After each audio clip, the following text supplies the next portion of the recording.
सद्गुरू जोग महाराज वारकरी शिक्षण संस्थेच्या माध्यमातून सुरू असलेली आपली ही नित्याची ज्ञानेश्वरी प्रवचन सेवा, सेवेकरता उपस्थित माऊली स्वरूप असणारे भाविक भक्त श्रोते सज्जन माता भगिनी सर्वांना वंदन करून आपण सर्वांनी मिळून या ठिकाणी ही चिंतन सेवा करायची। भगवान श्रीकृष्ण परमात्मा अर्जुनांचं निमित्त करून दिव्य असा गीतेचा उपदेश करतात आणि हा गीतेचा उपदेश ज्ञानेश्वर महाराजांनी ज्ञानेश्वरीच्या माध्यमातून सुलभ रीतीने आपल्याला सांगितलेला आहे। दुसऱ्या अध्यायाचा विचार चालू आहे। दुसऱ्या अध्यायातील 115 क्रमांकाची ही ओवी आहे। मनुष्याच्या दुःखाला कारण काय, शोकाला कारण काय, हे भगवान परमात्मा अर्जुनाला समजून सांगतात। तसं तर मनुष्याच्या शोकाला दुःखाला कारण जर काय असेल तर ते अज्ञान आहे। अज्ञानामुळेच मोह निर्माण होतो, मोहामुळे शोक निर्माण होतो, शोकामुळे दुःख निर्माण होत असतं। म्हणून मनुष्याने आपल्या जीवनामध्ये ज्ञान प्राप्त करून घेतलेलं पाहिजे। ते ज्ञान जयाच्या हाती तोची समर्थ मुक्ती। आणि त्या ज्ञानाचं स्वरूप जर काय असेल तर मी कोण आहे याचं ज्ञान। मी त्या ठिकाणी आत्मा आहे, ब्रह्म आहे, अविनाशी आहे, असं ज्ञान त्याला जर प्राप्त झालं। वास्तविक पाहता ज्ञान हे प्रत्येकाजवळ आहेच, पण नसलेलं आपण मानलेलं आहे। नसलेलं आपण बाजूला केलं तर त्या ठिकाणी असलेलं ज्ञान उरत असतं। तैसे विचारता निरसले, ते प्रपंच सहज सांडवले, मग तत्वता तत्व वरले ज्ञानी आशी। देह नवे मी हे सरे, उरला उरे विठ्ठल। दुःखाला जर कारण काय असेल तर भगवान परमात्मा सांगतात, देहाशी असलेलं तादात्म्य, इंद्रियांशी असलेलं तादात्म्य, विषयाशी असलेलं तादात्म्य हे दुःखाला कारण आहे। एथ नेनावया हेची कारण, जे इंद्रियाधीनपण, तीही आकळी जे अंतकरण मनवोनी भ्रमे। भ्रम तरी का निर्माण होतो, तर भ्रमाला कारण जर काय असेल तर भ्रमाला कारण इंद्रियांचं अधीनपण आहे। जेव्हा परमात्मा स्वरूप आहे, जेव्हा आनंद रूप आहे, आणि आनंद रूप असलेला जीव इंद्रियांच्या मागे धावतो आणि त्या ठिकाणी इंद्रियांशी तादात्म्य करतो, विषयाशी तादात्म्य करतो, आणि मग सुखी दुःखी म्हणत भ्रम पावतो। नेनावया हेचे कारण, जे इंद्रिया अधीनपण, मनोनी पडला विसरू आत्मबोधाचा। जे प्राणिया कामी भरू, देहाची वरी आदरू, मनोनी पडला विसरू आत्मबोधाचा। आत्मबोधाचा विसर का पडतो? देहाची वरी आदरू किंवा जे प्राणिया कामी भरू। म्हणून भगवान परमात्मा म्हणतात, या इंद्रियांच्या तू अधीन होऊ नकोस। इंद्रिय जे जे म्हणती, ते तेच जे पुरुष करती, ते तरलेचे ना तरिती विषय सिंधू। म्हणून मात्रा स्पर्शास्तु कौंतेय, शीतोष्ण सुख दुःखदाहा, आगमा पायिनो नित्यास्तान तितिक्षस्व भारत। हे विषय आणि इंद्रिय आणि यांचे संयोग हे कधी शीतही निर्माण करतात, कधी उष्णही निर्माण करतात, कधी अनुकूल असतात, कधी प्रतिकूल असतात। आणि मग अनुकूल असेल तर सुख निर्माण करतात, प्रतिकूल असेल तर दुःख निर्माण करतात। पण हे विषयापासून होणारं जे सुख आहे ते मात्र खरं सुख नाही, शाश्वत सुख नाही, आगमा पायी नाही, म्हणजे येणारं आणि जाणार आहे. कारण संबंधाने झालेलं सुख आहे. विषय आणि इंद्रिय कायम टिकणारे नाहीत. म्हणून हे जे सुख दुःख असेल याला तू काय कर, सहन कर. कसं सहन करायचं? वास्तविक पाहता माझ्या स्वरूपामध्ये हे नाहीत, मी याच्याहून वेगळं आहे असं जाण. नाही तुला जाणता आलं तर सुखही येणारच आहे आणि दुःखही जाणारच आहे असं म्हणून सहन कर. मग हे विषय जे आहे ते कशा प्रकारे सुखदुःख निर्माण करतात याच्याकरता ज्ञानेश्वर महाराजांनी एका विषयाची यादी दिलेली. शब्द विषयाच्या संबंधाने सुखदुःख निर्माण होतात. शब्द नावाचा विषय असा आहे की तो एका प्राण्याचा घात करतो. हरिण नावाचा प्राणी आहे, तो त्या शब्दाला भुलतो आणि शब्दाला भुलल्यानंतर त्या व्याधाच्या जाळ्यामध्ये तो अडकतो. जैसा कवळोनिया पारधी घातेची या संधी मृग आणि मुगाते बुद्धी साधावया. हरिण त्या शब्दावर लुब्ध होतो आणि म्हणून त्याचा घात होतो. तसा मनुष्याचा सुद्धा चांगला शब्द ऐकला की त्याला आनंद वाटतो, वाईट शब्द ऐकला की त्याला दुःख होतं. देखे शब्दाची हे व्याप्ती निंदा आणि स्तुती, ते तर द्वेष उपजती श्रवणाद्वारे. रागद्वेष निर्माण करतात, सुखदुःख निर्माण करतो, हा शब्द निर्माण करतो. जसा शब्द हा दुःख देणार आहे, शब्द हा विषय आहे, तसाच आणखीन पुढचा विषय आहे स्पर्श. स्पर्श हा विषय सुद्धा दुःख देण्याला कारणीभूत आहे. हत्ती नावाचा प्राणी स्पर्श नावाच्या विषयाने मरतो.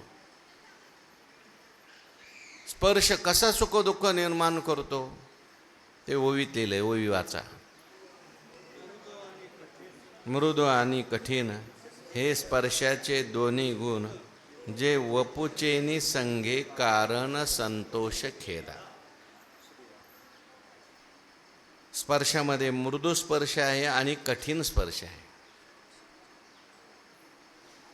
मृदू स्पर्श असेल तर मनुष्याला आवडतो आणि कठीण स्पर्श असेल तर मनुष्याला आवडत नाही किंवा जीवाला आवडत नाही. मृदू हा अनुकूल आहे आणि कठीण हा प्रतिकूल आहे. जागेवर बसताना सुद्धा मनुष्य खाली हाताने चापसून पाहतो, पहिलं मऊ आहे का. त्वचा पाहे मृदूपण. आणि जिथे चांगली जागा असेल तिथे मनुष्य बसतो आणि जिथे कठीण जागा असेल, काय वर खालीवर जागा असेल, थोडीशी लागणारी जागा असेल तिथं मनुष्य बसत नाही का. आणि हे त्याला अनुकूल वाटतं आणि हे त्याला प्रतिकूल वाटतं. म्हणून मृदू आणि कठीण हे स्पर्शाचे दोन्ही गुण, जे वपुचेनी संगे कारण, जे शरीराच्या संयोगाने, म्हणजे शरीराचं इंद्रिय आणि स्पर्शाचं इंद्रिय कोणतं आहे, त्वचा. त्वचेच्या माध्यमातून त्या ठिकाणी मनाचा संयोग विषयाशी येतो आणि या विषयाच्या संगतीने मनुष्याला सुखदुःख निर्माण होतात. अगोदर मृदू विषय सेवन केला असेल, त्याचे संस्कार मनामध्ये राहतात. हा मृदू विषय, ही गादी चांगली होती, अशीच गादी आपल्याला सुद्धा पाहिजे. आणि अशी गादी मिळाली नाही, असं बसायला मिळालं नाही तर त्याला काय होतं, मग दुःख होतं. पहिल्यापासूनच जर ढेकळत झोपत असेल तर मग त्याला गादीचं काही विशेष वाटत नाही. पण एकदा का गादीवर झोपला की मग त्याला खाली झोप येत नाही, सवय लागते त्याला. आणि वपुचेनी संगे कारण संतोष आणि खेदा, संतोष खेद निर्माण करतात. जसा स्पर्श दुःख देतो सुखही देतो, तसाच रूपसुद्धा सुख आणि दुःख देतो. रूप सुख आणि दुःख कसा देतो म्हटले, भ्यासूर आणि सुरेख हे रूपाचे स्वरूप देख, जे उपजवी सुख दुःख नेत्रद्वारे. भ्यासूर म्हणजे भयान, अकराळ विक्राळ, आणि सुरेख म्हणजे सुंदर मनोहर. हे रूपाचे स्वरूप देख. कधी काही रूप भ्यासूरही असतात आणि सुरेखही असतात. आणि हा रूप पाहणारं जे इंद्रिय कोणतं आहे ते डोळा नावाचं इंद्रिय आहे. डोळ्याला सवय लागलेली आहे सुंदर पाहण्याची, चांगलं पाहण्याची, आणि त्याला जर भ्यासूर दिसलं तर मग त्या ठिकाणी डोळ्याला सुख वाटत नाही, तो डोळे झाकून घेतो. अर्जुनाला भगवंताने विश्वरूप दाखवलं. सुरुवातीला अर्जुनाला चांगलं वाटलं. अनेक वक्त्रनयनम अनेकाद्भुत दर्शनम अनेक दिव्याभरणम दिव्यानेको द्यतायुधम. सगळं पाहिल्यानंतर पुढे मात्र भगवान परमात्म्याने त्या स्वरूपामध्ये थोडंसं भ्यासूरता निर्माण केली. आणि हे भ्यासूर पाहिल्यानंतर मात्र अर्जुन घाबरला. काय, अनेक भगवंताच्या दाढा दिसू लागल्या. दंष्ट्राकराला निचते मुखानी दुष्ट्वेव काला नलिसन्निभानी दिशो न जानेन लभेच शर्म प्रसिद्ध देवेश जगन्निवास. अकराळ विकराळ भगवंताच्या दाढा, आणि त्या दाढामध्ये सगळे लोक चाललेले आहेत. काही आत गेलेत, काही मध्येच अडकलेले आहेत, काही थोडेसे आतमध्ये थोडेसे बाहेर, आणि त्या रक्ताने भरलेल्या दाढा. ते भगवंताचं भयानक रूप पाहिलं आणि अर्जुनाला त्या ठिकाणी भीती वाटली. अर्जुन म्हटले, देवा, हे भ्यासूर रूप आता तुम्ही आवरून घ्या. जापानी जापानी आपुले असता व्यस्त.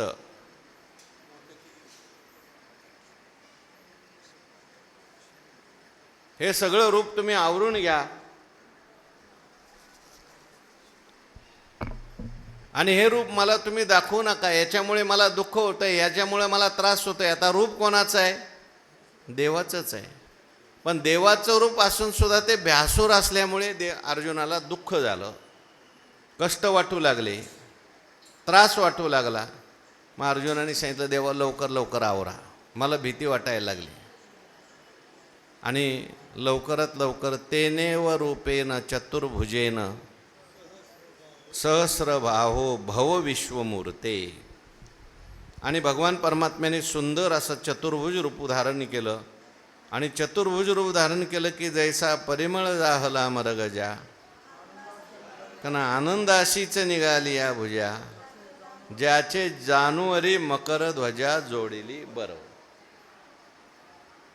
ते हे चतुर्भुज कोंबिली जयाची शोभा रूपा आली. सुंदर असं रूप पाहिल्यानंतर अर्जुन म्हणायला लागला, बरं वाटते. म्हणून कधी कधी भ्यासूर आणि सुरेख हे रूपाचे स्वरूप देख, हे उपजवी सुख दुःख नेत्रद्वारे. नेत्राच्या द्वारे सुख निर्माण होतं, दुःख निर्माण होतं. रूप नावाचा विषय पतंग नावाच्या त्या ठिकाणी प्राण्याचा घात करतो. पतंगा दीपी आलिंगन तेत त्याशी अचूक मरण, तेवी विषया चरण आत्मघाता. तसं सुगंध दुर्गंध आपलं भ्यासूर आणि सुरेख ही रूपंसुद्धा त्याच्यामध्ये जीवाला त्या ठिकाणी एक प्रकारे घातच करतात. आत्मस्वरूपापासून त्याला बाहेर नेतात. जीवा परमात्मा स्वरूप आहे, जीवा हा आनंद स्वरूप आहे. आणि आनंद स्वरूप असलेल्या जीवाला त्या ठिकाणी त्या रूपामध्ये आसक्त करतात आणि सुखदुःख भोगायला लावतात. वास्तविक पाहता जीव हा सुखरूप आहे. त्याची असलेली सुखरूपता बाजूला जाते आणि तो सुख घ्यायला लागतो, तो दुःख घ्यायला लागतो. सुख घ्यायला लागतो म्हणून त्याला दुःख सुद्धा होतं. आणि ही सुखदुःख घेण्याची वृत्ती तयार होणं म्हणजे जीवाचा आत्मघात आहे.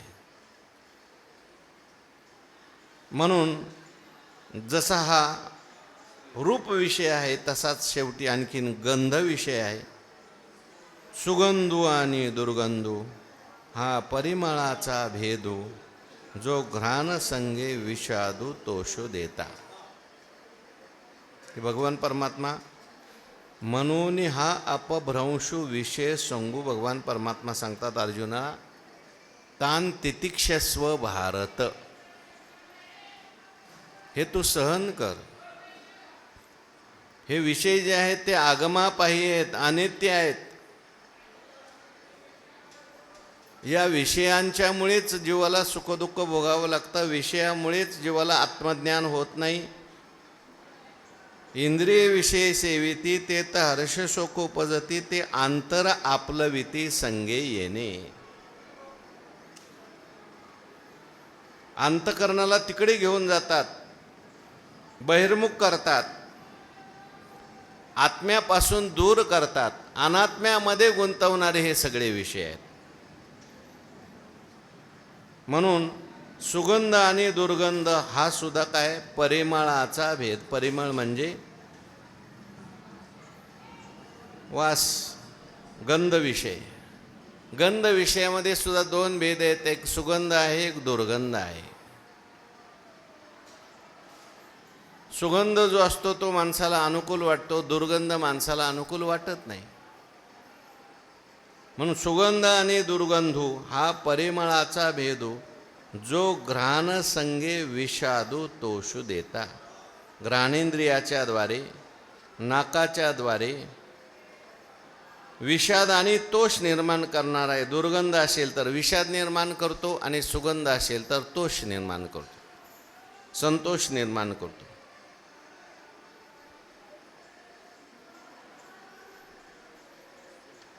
मनुष्याच्या जीवनामध्ये एखाद्या ठिकाणी जर बागेत गेला, तिथे फुलं उमललेली असतील, सुगंध असेल तर माणसाला वाटतं इथंच बसावं, थोडा सुगंध घ्यावा. आणि एखाद्या कचऱ्याच्या बाजूने गेला तर दुर्गंध येतो, मग नको वाटतं माणसाला. परंतु सुगंधही कायम राहणारा नाही, दुर्गंधही कायम राहणारा नाही. भ्यासूर रूपही कायम राहत नाही, सुरेख रूपही कायम राहत नाही. मृदू त्या ठिकाणी स्पर्श कायम राहत नाही, कठीण स्पर्श कायम राहत नाही. हे सगळे येणारे आणि जाणारे आहेत आणि जीवाला सुखदुःखी बनवणारे आहेत, जीवाला आत्मस्वरूपापासून बहिर्मुख करणारे आहेत.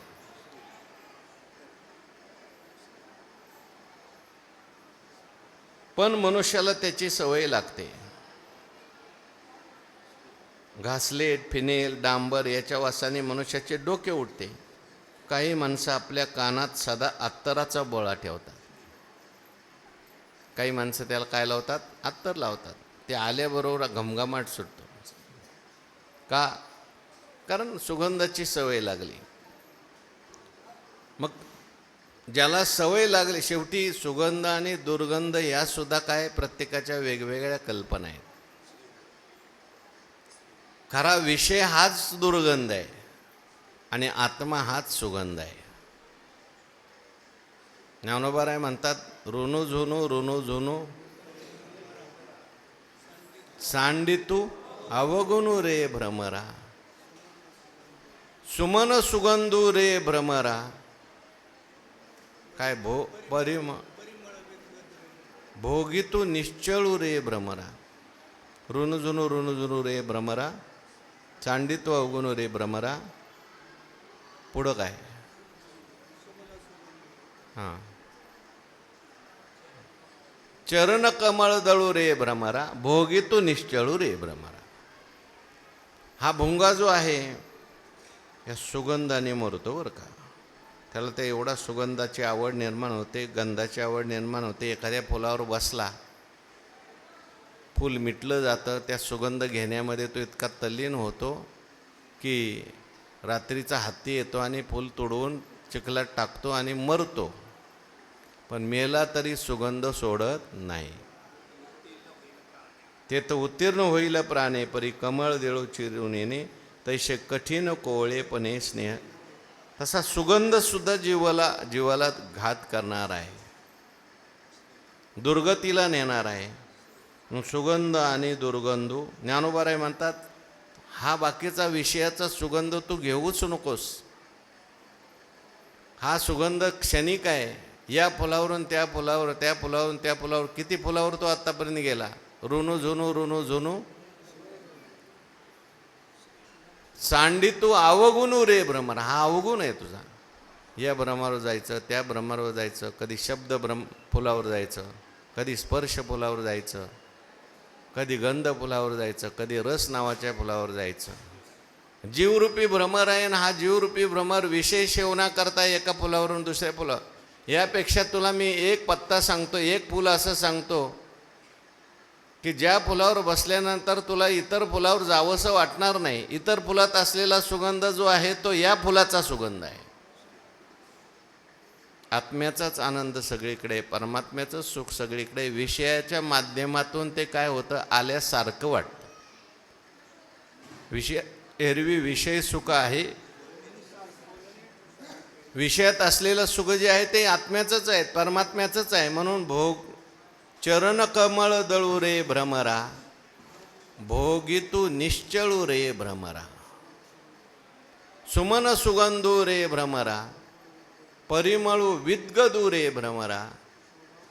सौभाग्य सुंदरू रे भ्रमरा, बाप रखुमा देवरू. सौभाग्य सुंदरू रे भ्रमरा.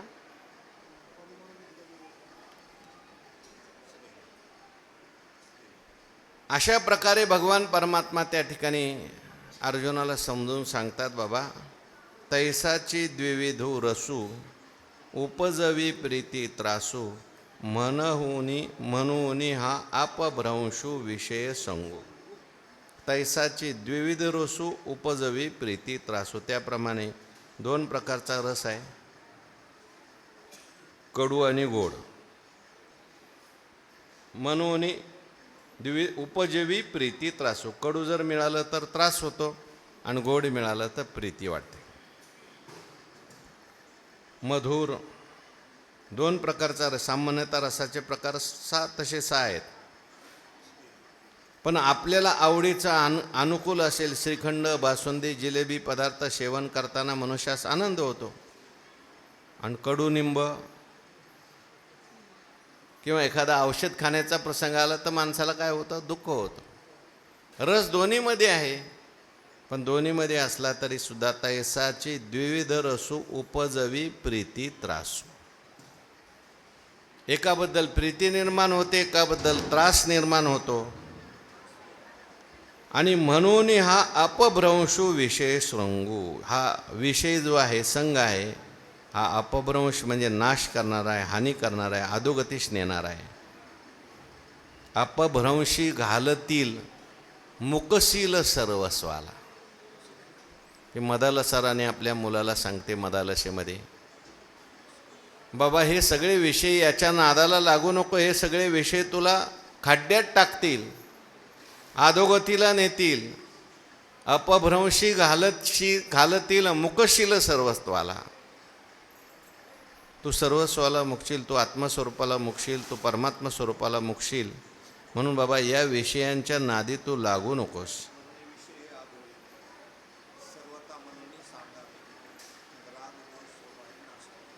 अपभ्रंशू घालतील.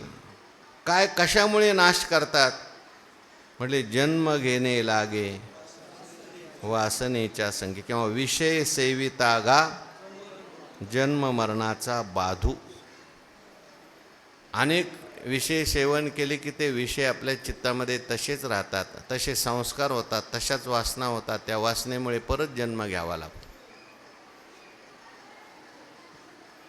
एका विषयाची वासना राहिली, त्या हरणाच्या विषयाची वासना राहिली, आणि त्या जड भरत राजाला काय व्हावं लागलं, हरिण व्हावं लागलं. त्या कल्याण मासिकामध्ये गोष्ट आली होती. ते म्हटले, एक साधू होते आणि त्या साधूंनी सांगितलं, मी मेल्यानंतर त्या ठिकाणी स्वर्गात घंटा वाजणार आहे, आणि स्वर्गात घंटा वाजली की समजायची मला सद्गती मिळाली.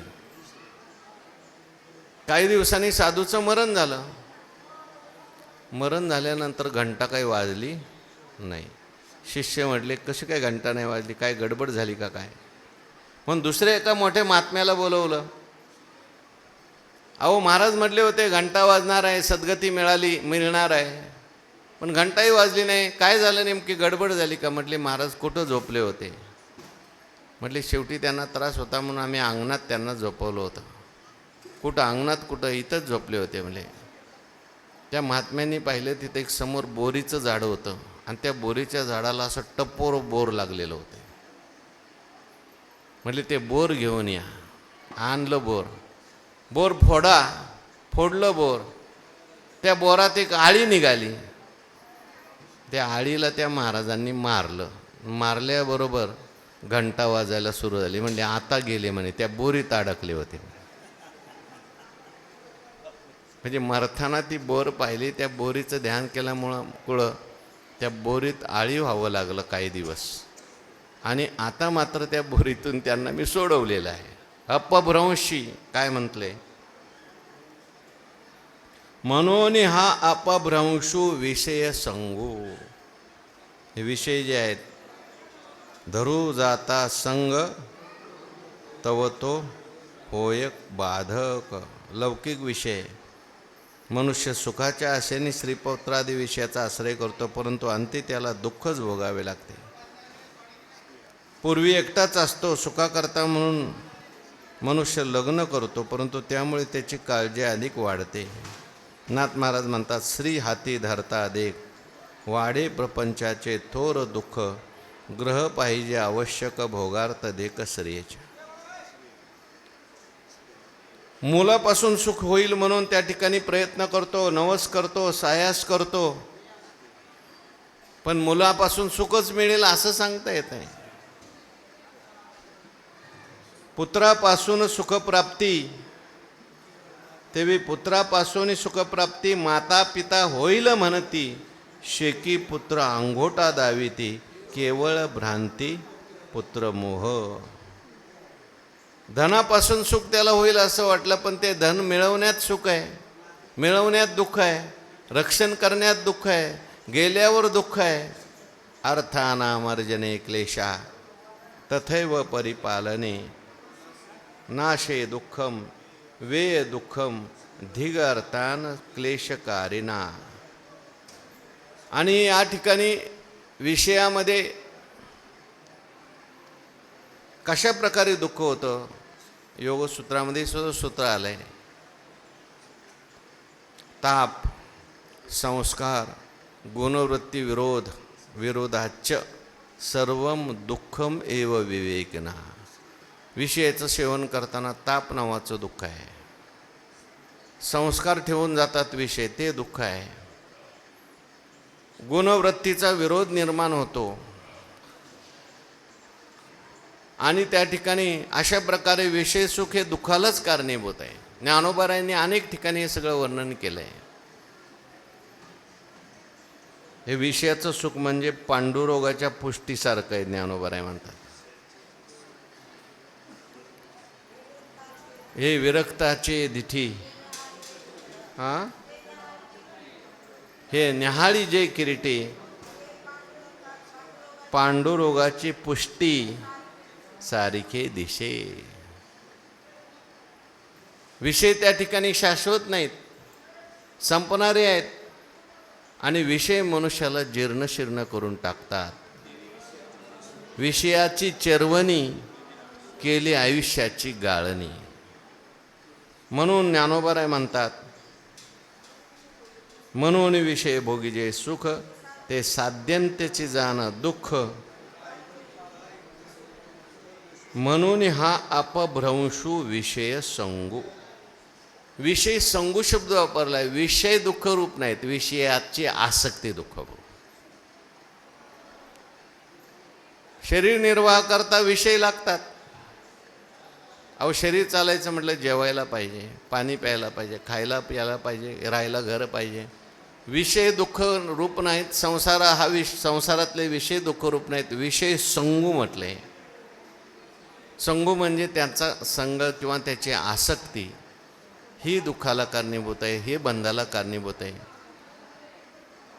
विषयात राहून सुद्धा जनक महाराज अलिप्त राहिले.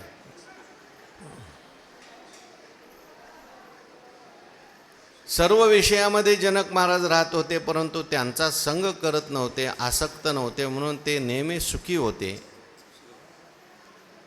म्हणून त्या ठिकाणी हा विषय संग नको. देखे इंद्रियाधीन होईजे, तै शीतोष्णाते पाविजे, आणि सुख दुःखी आकळीजे आपण पे. पण या सगळ्याला कारण जर काय असेल तर इंद्रिया अधीन होईल. इंद्रिय शेवटपर्यंत राहणार आहेत, मनही शेवटपर्यंत राहणार आहेत, विषय शेवटपर्यंत राहणार आहेत. विषयाचं सेवनही माणसाला करावं लागणार आहे, पण माणसाने इंद्रियांच्या अधीन होऊ नये. इंद्रिय आपल्या अधीन पाहिजेत, पण हा काय होतो, इंद्रियांच्या अधीन होतो. म्हणून भगवान तुकाराम महाराज म्हणतात, काला पाहिजे असेल तर चला वळू गाई, बैसू जेवू एके ठाई. आपण सगळे गायी वळवून आणू, कारण काला आपल्या जवळच आहे, आनंद आपल्या जवळच आहे. पण आनंद आपल्या जवळ असला तरी आपलाच आनंद आपल्याला मिळत नाही. त्याला कारण आहे विषयाची, इंद्रियांची बहिर्मुखता. शास्त्रामध्ये प्रक्रिया दिलेली आहे. आनंद आपल्याजवळच असताना, आत्माचा आनंदरूप असताना विषयात आनंदाची प्रतीती काय येते, तर विषयाची प्राप्ती, वृत्तीची स्थिरता आणि त्याच्यात झालेलं आत्मानंदाचं भान. एखादा विषय मला मिळाला की तेवढ्यापुरती वृत्ती स्थिर होती. घर बांधायचं, घर बांधायचं, वृत्ती चंचल होते. चंचल वृत्तीत आत्मानंदाचं भान होत नाही, म्हणून दुःख होतं. घर बांधलं की तेवढ्यापुरती वृत्ती स्थिर होते, आणि स्थिर झालेल्या वृत्तीत आत्मानंदाचं भान नव्हतं. माणसाला वाटतं घर बांधल्यामुळे सुख झालं. नाही, सुख आत्म्याचंच आहे, सुख आपलंच आहे.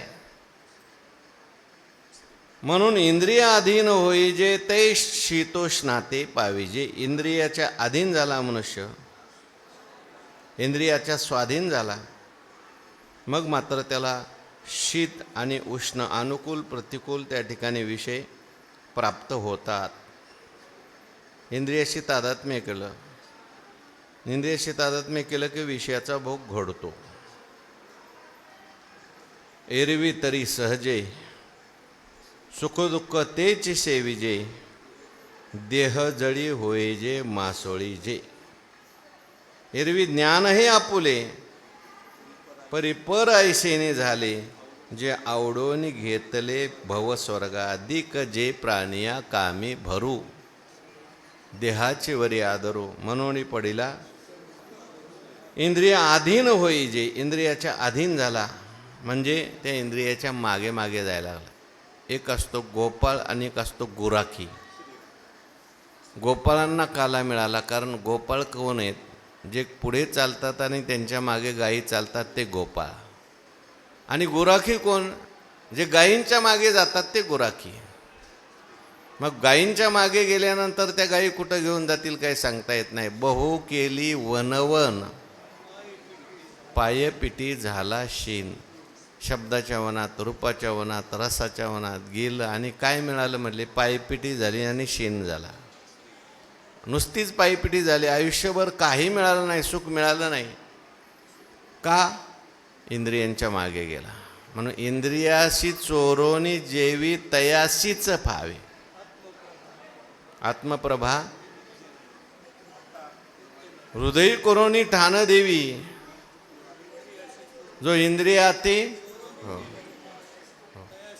तयाशीच फावे, किंवा इंद्रियांचा पांगो जया फेटला हे चांगो, तयाशीच आथी लागो परिसावया. म्हणून इंद्रियाधीन होईजे, ते शीतोष्णाते पाविजे. जो इंद्रियाच्या अधीन झालेला आहे तो शीत आणि उष्णाला, अनुकूल प्रतिकूल विषयाला पावतो, प्राप्त होतो. एवढा मोठा रावण पण सुखदुःखाला प्राप्त झाला, क्षय पावला. का? इंद्रियाच्या अधीन झाला. मोठ्यांचं उदाहरण आपल्याला त्या ठिकाणी पाहायला मिळतं. म्हणून भगवान परमात्मा अर्जुनाला म्हणतात, इंद्रिया अधीन होईजे ते सुखदुःखात शीतोष्णाते पाविजे. आणि एकदा का शीतोष्ण प्राप्त झालं, अनुकूल प्रतिकूल विषय प्राप्त झाले की मग पुढची प्रक्रिया होते. आणि सुखदुःखी आकळी जे आपणपे, स्वतः सुखदुःखात त्या ठिकाणी गुरफडून जातो. चित्तामध्ये त्या ठिकाणी सुखदुःख निर्माण होतात. इंद्रिय जातात, इंद्रियाबरोबर मन जातं. आणि मन मग त्या ठिकाणी अनुकूल आहे का प्रतिकूल आहे विचार करतं. अनुकूल विषय असेल तर मन त्याच्यात गुंतून जातं, प्रतिकूल विषय असेल तर मन दुःखी होतं. मी सुखी असा भाव निर्माण होतो, मी दुःखी असा भाव निर्माण होतो. वास्तविक पाहता जीव हा सुखरूप आहे, पण त्याला सुखी दुःखी बनवणारं जर कोण असतील तर इंद्रियांचा अधीनपर, इंद्रियाशी केलेलं तादात्म्य, विषयाशी केलेलं तादात्म्य. म्हणून ज्याला सुखी व्हायचं असेल त्याला इंद्रियाचे अधीन होऊन चालणार नाही. कारण इंद्रियांचा स्वभाव कसा आहे, विषय सेवन करणं आणि इंद्रियांच्या अधीन होणं वेगळं बरं का. विषय सेवन करणं वेगळं आहे आणि इंद्रियांच्या अधीन होऊन सेवन करणं वेगळं. म्हणून इंद्रियांच्या अधीन व्हायचं नाही. कारण इंद्रिय कशी आहेत, यांचा स्वभाव असा आहे. ज्ञानोबाराय पुढच्या ओळीत सांगतात, या विषया वाचून काही अनेक सर्वथा रम्य नाही, ऐसा स्वभावची पाही इंद्रियांचा. हे विषय वाचून काही अनेक सर्वथा रम्य नाही, ऐसा स्वभावची पाही इंद्रिय. इंद्रियांचा काय स्वभाव आहे, प्रत्येकाचा एक स्वभाव ठरलेला असतो आणि तो स्वभाव मनुष्य बदलत नाही. कुत्र्याला राजसिंहासनावर बसवलं, म्हणजे श्वान शिबिके बैसविले, भुंकता न राहे उगले. त्याला राजा बनवलं तरी ते भुंकत राहतं. का? त्याचा तो काय आहे, स्वभाव आहे. सदृशम चेष्टते स्वस्यात प्रकृते ज्ञानवानपे असं म्हटले. हनुमान ज्ञानी होते पण त्यांच्या माकड चेष्टा काही सुटत नव्हते. हनुमंत ज्ञाता परम त्याशी वानरी कर्म सोडीना, नारद ज्ञातेपणे मोठा सत्य मानला श्रेष्ठ श्रेष्ठा, तोही कळीला वा कळी काटा स्वभाव चेष्टा अनिवार्य. म्हणून ह्या इंद्रियांचा सुद्धा स्वभाव आहे. प्रत्येकाची प्रकृती ठरलेली आहे. इंद्रियांचा काय स्वभाव आहे, या विषया वाचून काही अनेक सर्वथा रम्य नाही. कारण जे विषय जे असतात त्यांची जी इंद्रिय असतात ती एकच पंचमहाभूतापासून बनलेली असतात. आणि त्या भूतापासून बनलेलं ते विषय आणि ते इंद्रिय एकाच पंचभूताचं कार्य असल्यामुळे ते इंद्रिय त्या विषयाकडे ओढत असतात. उदाहरण जर घ्यायचं झालं तर आकाशापासून शब्द विषय बनाला आणि आकाशापासूनच श्रोत्रेंद्रिय बनलेलं आहे. म्हणून श्रोत्रेंद्रियाची 10वी चांगली नेहमी शब्दाकडे असते. तेजापासून रूप विषय बनला, तो तेजापासूनच डोळा बनला, डोळा नेहमी रूपाकडे धावतो. पुढं जलापासून रस विषय बनला आणि जलापासूनच रसनेंद्रिय बनलं, ते तिकडे धावतं. पृथ्वीपासूनच त्या ठिकाणी घ्राणेंद्रिय बनलं आणि पृथ्वीपासूनच गंध नावाचा विषय बनलेला असल्यामुळं या विषया वाचून काही अनेक सर्वथा रम्य नाही. म्हणून ही इंद्रिय सारखी कुठं धावतात, खालारा धावे पाणी भ्रमर पुष्पाचे घाणी. इंद्रिय सारखे विषयाकडे धावतात आणि त्यांना ते विषय काय वाटतात, रम्य वाटतात. विषय वाचून काही अनेक सर्वथा रम्य नाही, दुसरं रम्य काही नाही. बहिर्मुख इंद्रिय असल्यामुळे बाहेरचे विषय त्यांना आवडतात. त्या ठिकाणी ते विषय इंद्रिय जे आहेत ते अंतर्मुख होत नाहीत आणि अनादि संसार मालेच्या ठाई नित्य विषय सेवले पायी, ते ठसावले चित्ताच्या ठाई, वार पार पायी सेविता. अनेक अनादि संसार मालेत हे विषयाचं सेवन केलं इंद्रियांनी, आणि ती विषयाची ओढ इंद्रियांच्यामध्ये असल्यामुळे किती जरी अंतर्मुख करण्याचा प्रयत्न केला तरी ते इंद्रिय त्या विषयाकडे धावतं. या विषया वाचून काही अनिक सर्वथा रम्य नाही, ऐसा स्वभावची पायी इंद्रियांचा. त्यांचा सहज विषयावरी वासना. अशा प्रकारे विषयावर सहज वासना आहे, कोणाला सांगावं लागत नाही विषयाचं सेवन कर म्हणून. सहज विषयाकडे ओढ आहे. विषय ओढी भुलले जीव, आता यांची कोण करील कीव. नुपजे नारायणी भाव, पावनी ठाव नरदेह. पण सांगू का अर्जुना, हे विषय नित्य नाहीत. कसे आहेत म्हटले, वाचा पुढचे. हे विषय तरी कैसे, रोहिणीचे जळ जैसे, का स्वप्नीच्या आभासे भद्र जाती. विषय तरी कैसे, रोहिणीचे का जळ जैसे. हे विषय कसे आहेत म्हणजे ज्याप्रमाणे रोहिणी नक्षत्रामध्ये आपल्याला पाणी दिसतं.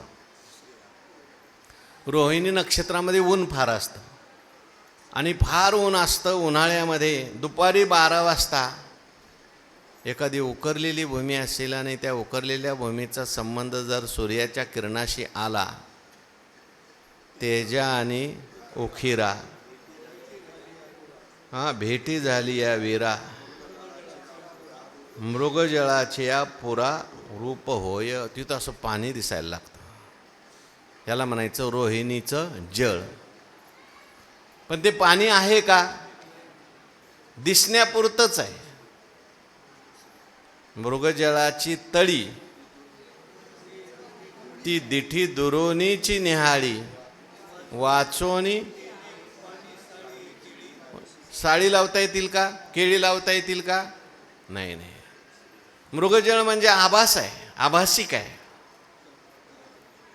परंतु हरणाला मात्र ते मृगजळ काय वाटतं, खरं वाटतं. आणि तो त्याच्या मागे धावतो. ना तरी मृगे तृषा पीडिते, संभमे विसृणी जळाते, मग तोय फुटोनी पडे जव तव, मृग वाढवी हाव परी न मने ते माव रोहिणीची. मृगजळ दिसे चाचपणा ऐसे, खोटियाचे पिसे ऊर फोडी. त्याप्रमाणे हे सगळे विषय म्हणजे मृगजळ आहेत. विषय अगोदर आहेत का, नाही. नंतर आहेत का, नाही. मध्येच भासतात. आदव अंतेच यन नास्ती वर्तमाने तथा.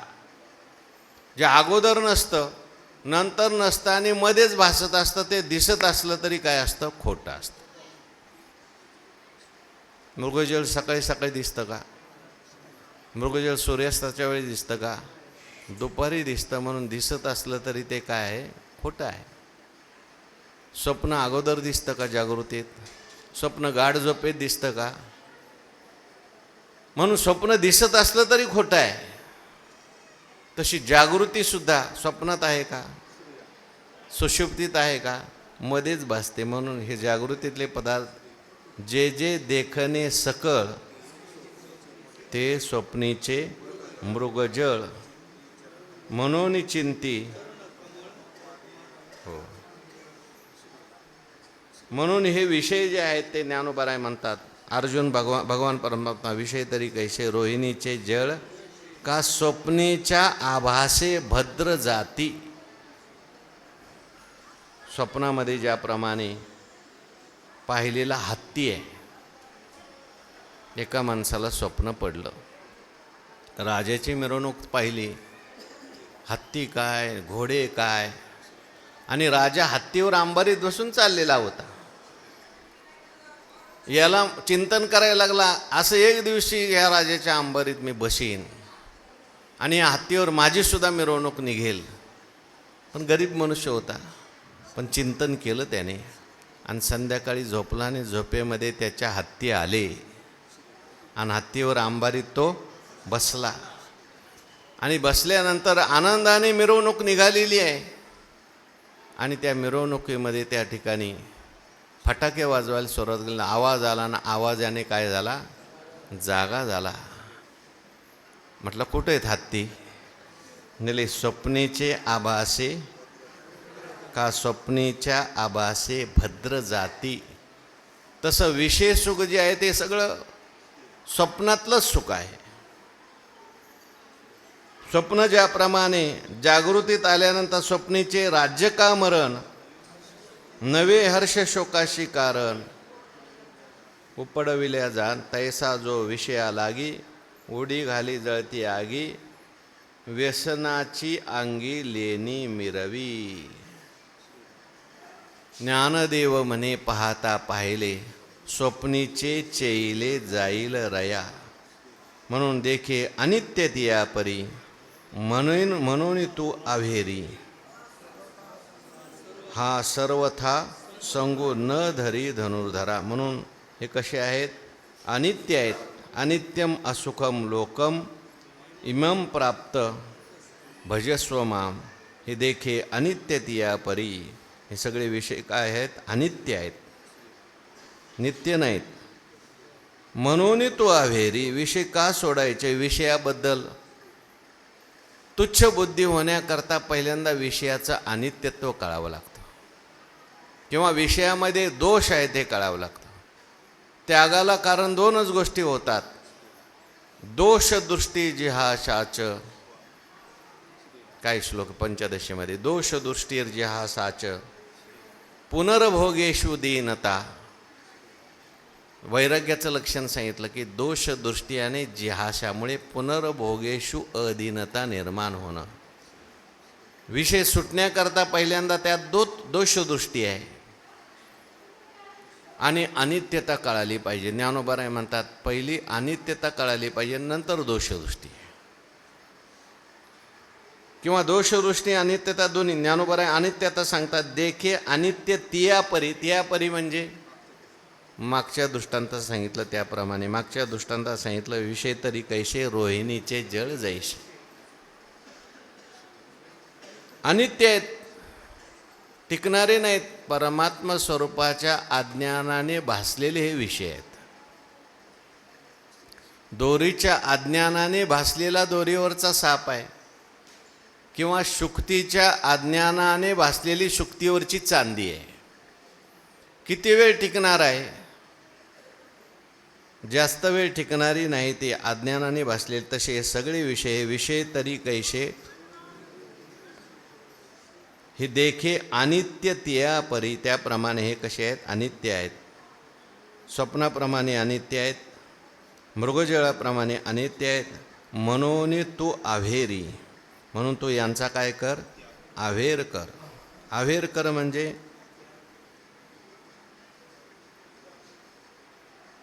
त्याग कर.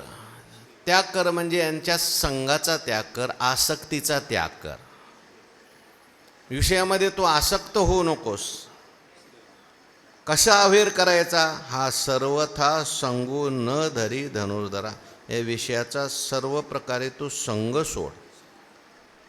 कारण विषय बाधक नसून विषयाचा संग बाधक आहे. संगात संजायते कामः, कामात क्रोधो विजायते, क्रोधात भवति सम्मोहास, सम्मोहात स्मृतिविभ्रमा, स्मृतिर्भंशात बुद्धिनाशो, बुद्धिनाशात प्रणश्यते. म्हणून यांचा संग त्या ठिकाणी बाधक आहे. म्हणून विषयात सुख नाही. विषय हे शाश्वत नाहीत, अनित्य आहेत, दुःखरूप आहेत असं समज. दोषदृष्टी विषयात तू लक्षात घे. आणि हा सर्वथा संगू न धरी धनुर्धरा. कारण तू धनुर्धर आहेस. तुझं लक्ष जे आहे ते परमात्म्याकडे पाहिजे. परमात्म्याकडून हे विचलित करणारे आहेत, परमात्म्यापासून आपल्याला बाजूला नेणारे आहेत, आत्मस्वरूपापासून बाजूला नेणारे आहेत. आणि मग आत्मस्वरूपाच्या बाजूला गेल्यानंतर जीवाला सुखदुःख भोगायला लावणारे आहेत. म्हणून तू यांचा संग करू नकोस, यांची आसक्ती धरू नकोस, तरच तुझ्या जीवनामध्ये सुख प्राप्त होईल. जरी भीष्माचार्य असले, जरी द्रोणाचार्य असले, जरी हे सगळे कौरव असले, तरी हे प्रकारचे विषयच आहेत. यांच्याविषयी असलेली तुझ्या मनात जे आसक्ती आहे ती तुझ्या दुःखाला कारणीभूत होते. अरे बाबा, हे सगळं येणारं आणि जाणार आहे, म्हणून याच्याविषयी कुठली आसक्ती धरू नकोस, तरच तू सुखी होशील. आणि मनुष्य जीवनामध्ये ज्या मनुष्याने या विषयाचा संग सोडला तो त्या ठिकाणी मोक्षाला प्राप्त होतो. हे पुढच्या श्लोकात सांगतात. यम हिन व्यथयन्ते ते पुरुषम पुरुषर्षभ सम दुःख सुखम धीरम सोमृतत्वाय कल्पते. याचा विचार उद्या. पुंडलिक वरद विठ्ठल श्री ज्ञानदेव तुकाराम. ठल विठ्ठल विठ्ठल विठ्ठल विठ्ठल. पुंडलिक वरद विठ्ठल श्री ज्ञानदेव तुकाराम. सद्गुरु जोग महाराज की जय.